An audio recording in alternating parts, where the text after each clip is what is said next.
Hello friends, Radhe Radhe. नमस्कार दोस्तों। क्या आपने कभी सोचा है कि नवरात्रि के 9 दिन सिर्फ पूजा नहीं बल्कि आत्मा की यात्रा क्यों कहलाते हैं? क्यों एक छोटे से कलश से पूरे ब्रह्मांड की शक्ति का आवाहन होता है? क्यों हर दिन माँ दुर्गा एक नया रूप लेकर हमारे जीवन की किसी न किसी समस्या का समाधान करती हैं? आज का यह व्लॉग सिर्फ अनुष्ठान दिखाने के लिए नहीं, यह ब्लॉग है आस्था, कथा और शक्ति को महसूस करने के लिए। जैसे ही नवरात्रि का पहला सूरज उगता है, घर घर में गूंज उठता है मंत्रोच्चार। मिट्टी के कलश में बोए जाते हैं जौ और एक साधारण सा दीपक बन जाता है आशा की अखंड लौ।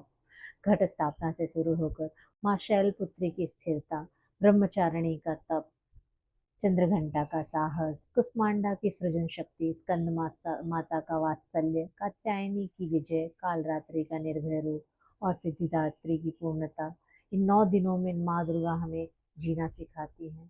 इस व्लॉग में आप सिर्फ यह नहीं देखेंगे कि पूजा कैसे होती है, बल्कि यह जानेंगे कि हर दिन की पूजा हमारे जीवन से कैसे जुड़ी है। क्यों नवरात्रि में नियम, संयम और संकल्प का इतना महत्व है, और कैसे सच्ची श्रद्धा से किया गया पूजन मन के डर, जीवन के संकट और आत्मा के अंधकार को दूर कर देता है। तो अगर आप भी नवरात्रि को सिर्फ एक पर्व नहीं बल्कि एक अनुभव की तरह जीना चाहते हैं, अगर आप जानना चाहते हैं कि हर दिन की पूजा के पीछे छिपी कहानी, हर मंत्र का अर्थ और हर भोग का आध्यात्मिक रहस्य, तो इस ब्लॉग को अंत तक जरूर देखिए, क्योंकि आज हम सिर्फ नवरात्रि मनाने नहीं जा रहे, आज हम शक्ति को महसूस करने जा रहे हैं। तो चलिए शुरू करते हैं घट स्थापना से नवमी तक की यह दिव्य यात्रा। जय माँ दुर्गे। नवरात्रि केवल पूजन का पर्व नहीं बल्कि शक्ति के क्रमिक विकास की आध्यात्मिक यात्रा है। घट स्थापना से लेकर नवमी तक देवी दुर्गा अपने 9 स्वरूपों में साधक के जीवन में अज्ञान, भय, अहंकार और दुख का नाश करती हैं। पुराणों के अनुसार जब भी पृथ्वी पर अधर्म बढ़ता है, तब देवी शक्ति स्वयं को किसी न किसी रूप में प्रकट करती हैं। और घट स्थापना उस क्षण का प्रतीक है जब देवी शक्ति को साक्षात अपने ग्रह और हृदय में आमंत्रित किया जाता है। घट को ब्रह्मांड का प्रतीक माना गया है, जल जीवन और चेतना का, नारियल सृजन और पूर्णता का, जौ नवजीवन और समृद्धि का प्रतीक है। कहते हैं कि देवताओं ने महिषासुर के अत्याचारों से त्रस्त होकर देवी का आह्वान किया था। देवी ने वचन दिया था कि वे 9 रूपों में प्रकट होकर अधर्म का नाश करेंगी। उसी स्मृति में घट स्थापना कर नवरात्रि का आरंभ होता है। प्रथम दिन माँ शैलपुत्री का होता है। माँ शैलपुत्री का जन्म पर्वतराज हिमालय के घर हुआ। पूर्व जन्म में सती थी, जिन्होंने पिता दक्ष के अपमान से दुखी होकर योगाग्नि में स्वयं को भस्म कर दिया था। अगले जन्म में उन्होंने पार्वती रूप में कठोर तप किया। उनकी तपस्या इतनी उग्र थी कि संपूर्ण ब्रह्मांड कांप उठा। अतः भगवान से उन्होंने पत्नी रूप में स्वीकार किया। यह कथा सिखाती है अडिग संकल्प और धैर्य से ही जीवन का लक्ष्य प्राप्त होता है। माता को इस दिन घी से बने पदार्थ का भोग लगता है। माँ फलस्वरूप हमें स्थिरता, आत्मबल और स्वास्थ्य प्रदान करती। दूसरा स्वरूप है माँ ब्रह्मचारिणी का। माँ ब्रह्मचारिणी वही पार्वती हैं जिन्होंने शिव को पति रूप में पाने हेतु हजारों वर्षों तक तप किया। वे केवल फल, फिर केवल पत्ते और अंत में निराहार तप में लीन रही। देवताओं ने उन्हें ब्रह्मचारिणी का नाम दिया क्योंकि उन्हें ब्रह्मचर्य और तप की सर्वोच्च सीमा स्थापित की। यह कथा बताती है कि त्याग और संयम से आत्मबल जागृत होता है।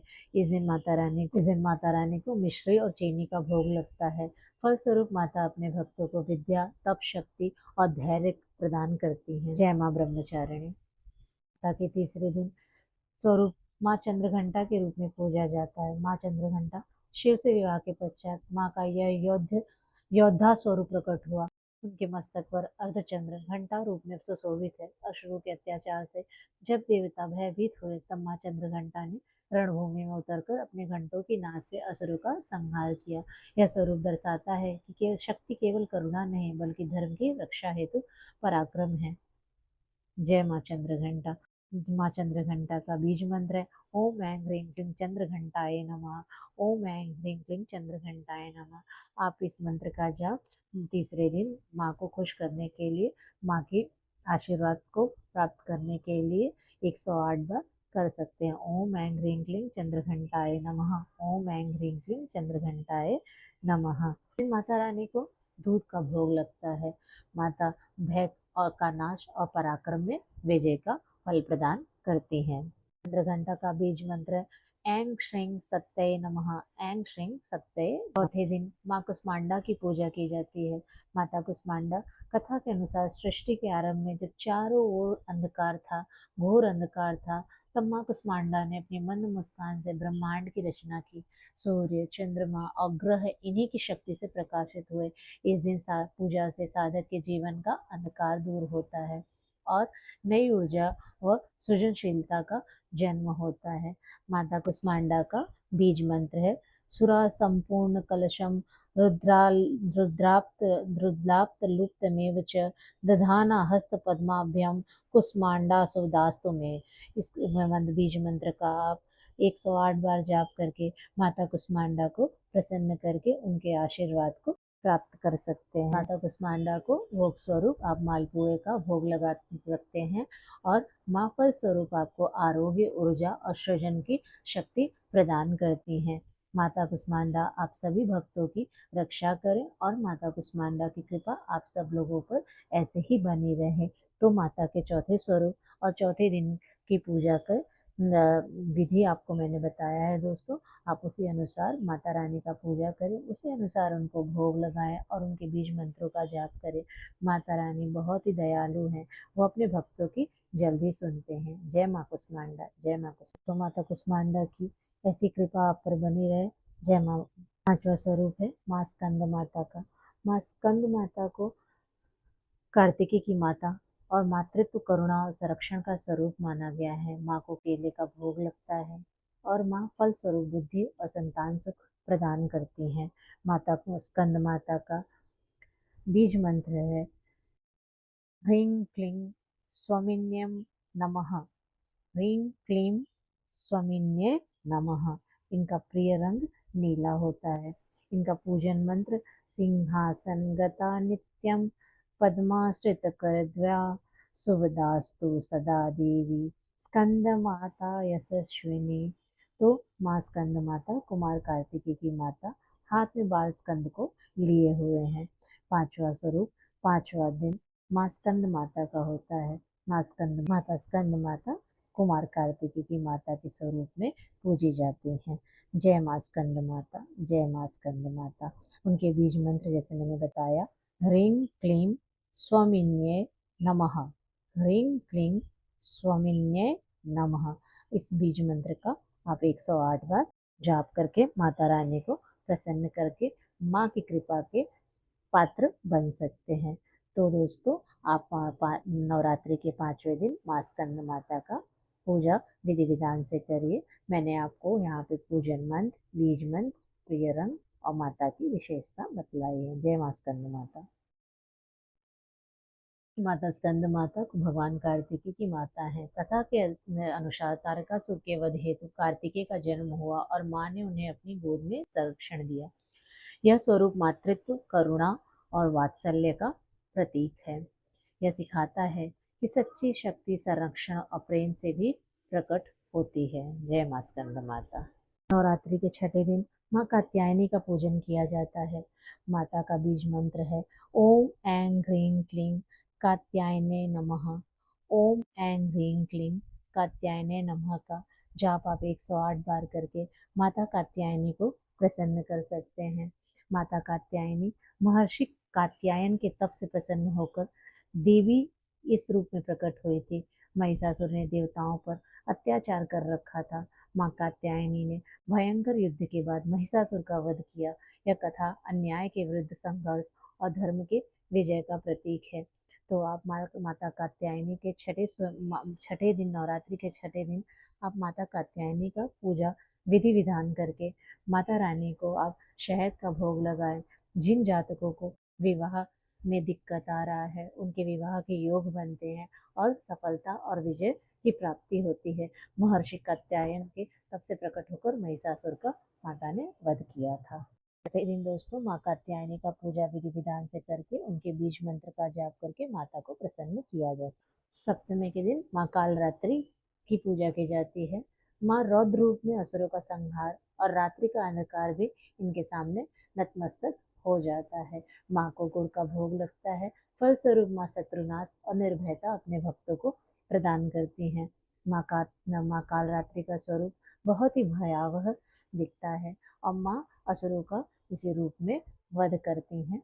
और जब महिषासुर के सेनापति रक्त बीज से युद्ध असंभव हो गया था, तब माँ ने कालरात्रि रूप धारण किया था। रक्त बीज की हर रक्त बूंद से नए असुर जन्म लेते थे। माँ ने उसका रक्त पीकर उनका अंत किया था। यह स्वरूप सिखाता है कि अत्यंत कठिन परिस्थितियों में भी ईश्वरीय शक्ति मार्ग दिखाती है। जय माँ कालरात्रि, जय माँ कालरात्रि, जय माँ कालरात्रि। माँ कालरात्रि का स्वरूप सिखाता है अत्यंत कठिन परिस्थितियों में भी हमें ईश्वरीय शक्ति मार्ग दिखाती है।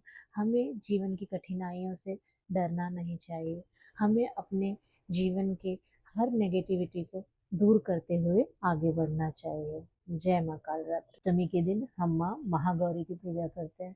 कठोर तप से माँ का शरीर धूल और तप से काला हो गया था, किंतु शिव की कृपा से पुनः गौर वर्ण को प्राप्त हुए, इसीलिए उन्हें महागौरी कहा गया। यह रूप शुद्धता, क्षमा और शांति का प्रतीक है। इस दिन कन्या पूजन करने का विधान है। लेकिन जो 9 दिन के नवरात्रे रखते हैं वो 9वें दिन कन्या पूजन करते हैं।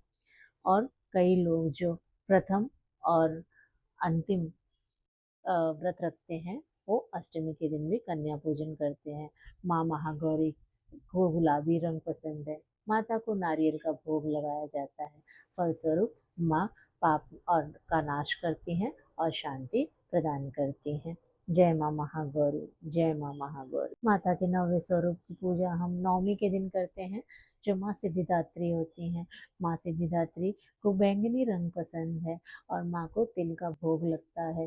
पूजन सामग्री, पूर्ण आहुति और हवन इसी दिन की जा सकती है, किया जाता है। फलस्वरूप माता सिद्धि और मोक्ष प्रदान करती हैं।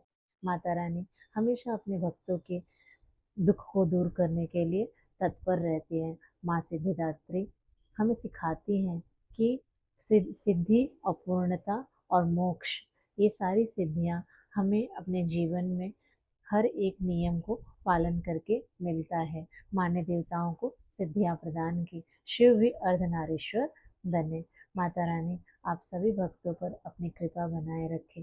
माँ सिद्धिदात्री की कृपा आप सब पर बनी रहे।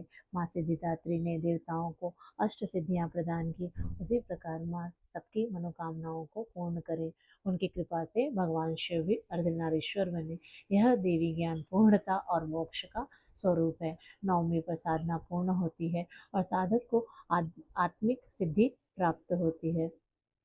घट स्थापना से नवमी तक यह विस्तृत कथा दर्शाती है कि नवरात्रि केवल धार्मिक अनुष्ठान नहीं, बल्कि आत्मिक परिवर्तन की यात्रा भी है। स्थिरता से तप, तप से साहस, साहस से विजय और अंततः पूर्णता तक। जय माँ दुर्गा, जय माँ विंध्यवासिनी, जय माता दी, जय। तो दोस्तों, यह थी घट स्थापना से नवमी तक माँ दुर्गा की दिव्य यात्रा, जो सिर्फ 9 दिन की पूजा नहीं बल्कि हमारे भीतर की शक्ति को जगाने का अवसर है।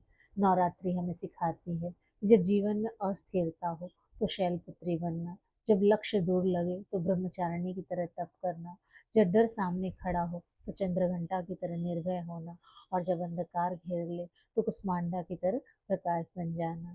इन 9 दिनों में माँ दुर्गा हमें एहसास कराती हैं कि शक्ति बाहर नहीं, हमारे भीतर है। बस ज़रूरत है श्रद्धा, विश्वास और सही दिशा की। अगर इस ब्लॉग ने आपके मन को छुआ हो, अगर किसी एक दिन की कथा ने भी आपको नई ऊर्जा दी हो, तो समझिए माँ दुर्गा की कृपा आप तक पहुँच चुकी है। अब आपसे एक छोटा सा निवेदन है, अगर आप चाहते हैं ऐसे ही भावनाओं से जुड़े, कथा आधारित और आत्मा को छू लेने वाले ब्लॉग, तो इस वीडियो को लाइक ज़रूर करें, ताकि हमें यह पता चले कि हमारी मेहनत आप तक पहुंच रही है। और अगर आपने अभी तक चैनल को सब्सक्राइब नहीं किया है तो अभी सब्सक्राइब करें, क्योंकि यहाँ सिर्फ वीडियो नहीं मिलते हैं, यहाँ मिलती है आस्था, संस्कृत और सनातन की जीवित कहानियाँ। साथ ही बेल आइकॉन को दबाना ना भूलें, ताकि माँ दुर्गा से जुड़ा कोई भी विशेष ब्लॉग आपसे कभी छूट ना जाए। इस ब्लॉग को अपने परिवार, दोस्तों और प्रियजनों के साथ शेयर करें, क्योंकि भक्ति बांटने से बढ़ती है। इसी विश्वास के साथ माँ दुर्गा आपके जीवन से हर भय, हर बाधा और हर नकारात्मकता दूर करे। मैं आपसे विदा लेती हूँ। जय माँ दुर्गे, जय माता दी, राधे राधे, हर हर महादेव।